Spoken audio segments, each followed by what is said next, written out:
All right, welcome back into day two for a little more insight and reflection on what we've been reading today, watching that family tree grow, watching God's story grow and build along with it. Hope you've enjoyed today and the reflection and response and even the digging deeper for today and the reading guide. Yeah, I gave you something to think about and appreciate as we keep looking for clues here about what it means to live a life of faith like Abraham, imperfect and flawed as he is, and maybe find some clues for us about what it means to have a friendship with God of our own, right? So, looking at this today, we'll just reflect and respond, all right? And when you have a list of names like today, hey, don't hit the snooze. If you look a little bit beneath the surface, we'll see a few interesting things. So let's start out when I see a list of names like this, there's two things I do, okay? In the Bible or any other part of the Bible that's going kind of bogging down a little bit. First one is zoom out, okay? And ask yourself, look for where is this starting and where is it ending? And I don't just mean on the page, I mean in the story, right? So if we zoom out today and we look at where this is starting and ending, all right, we got to start here with a guy named Shem, and then it ends here. And we get Terah, and we get this guy named Abram. So I understand right off the bat, that this whole episode is going like this, and it's leading us to the point where we understand how Abram arrives on the scene. And so because of that, I at least know where this is going, even if I fall asleep partway through. All right, that helps. The second thing I do is like when I'm facing a kind of a list like this, hey, is just look for names that you recognize. All right, so that's what I'm suggesting here as you start. Today's episode is a list of names. See anyone you recognize? Well, let's take a look. First of all, I don't know if you recognize him, but I kind of already doodled over him. But look at here, right here, we got this guy named Shem. Recognize Shem?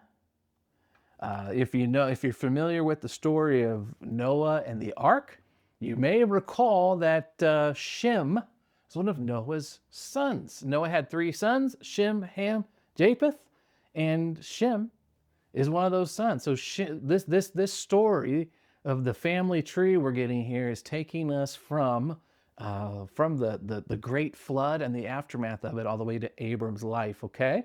So that's interesting. So Shem is there, and he's an eyewitness. He's a living link between the world before the flood and the survivor of the flood, right? And he's passing on his stories and his legacy to the next generation. We're watching that unfold. Of course, another name that we recognize, again, circled it here, Abram.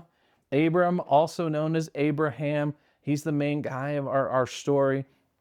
And so we kind of see he's connected to this family that traces its roots all the way back to the Great Flood.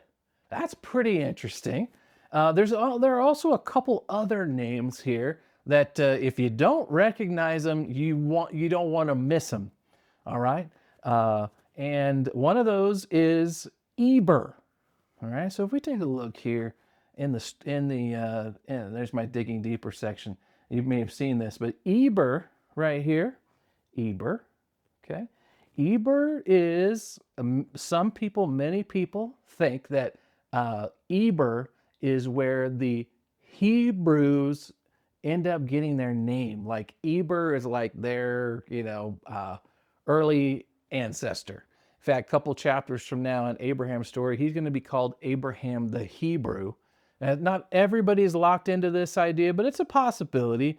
Eber, lent his name to the Hebrews. Eber's name means something like outsider or someone from the other side of the river is kind of what the name means, and it may mean that the name for Abraham's descendants, they get called in the Bible the Hebrews, maybe from this guy Eber.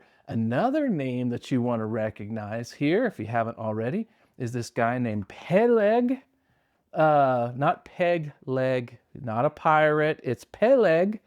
All right, and he is right here, he's Eber's son. There's an earlier genealogy in Genesis, and we learn that Peleg's, his name means division. And I've actually got my Bible open to it here in Genesis chapter 10. You got Eber, his son named Peleg, and he explains where the name comes from. During his lifetime, the people of the world were divided into different language groups. So Peleg's name almost certainly connects to what happened at Babel.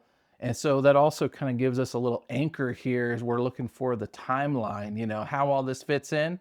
Well, the Babel was a few hundred years maybe after the flood. Is kind of interesting. All right. And then, of course, you got Abram's name there as well. So those are our names to recognize. All right. One other thing, just real quick note worth showing you is, I don't know if you saw my little doodle in today's reading guide. I thought there's some really interesting stuff here hidden inside the genealogy related to Abram and his story. I pointed out earlier in my yellow highlight, I pointed out this right here that I think is pretty fascinating, that you've got the average age of a guy having a son in this genealogy is about 30. And then you end up with Terah down here. He's 70 when he has his son Abram.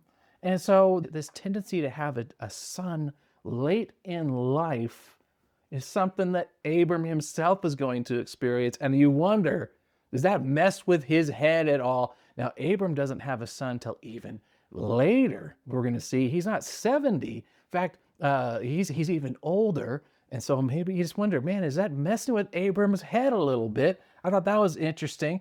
Terah also, I thought this was interesting. Terah has a son named Nahor, apparently named after his father, which is pretty cool. And then one last thing here, this genealogy gives us a timeline. I actually went and kind of somewhat to scale laid out the lifespans of each of these guys from Shem all the way to Abram. And look at this. To me, this is like, whoa, how interesting. You notice that Shem's lifespan right here, he lives for 600 years. And that takes his lifespan to being well after the lifespan of Abram.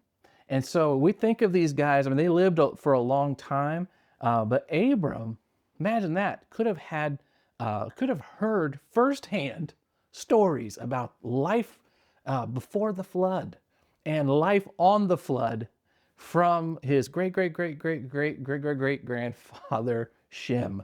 That's pretty interesting. So Abram, I don't think, this is extrapolating here, I don't think Abram grew up without any kind of awareness of God or the creator God, And this family genealogy shows that. Maybe he even had access to Shem, hearing those stories about that God who had made a promise to never flood the earth again, but instead to bring rescue and redemption to it. So I think that's pretty cool.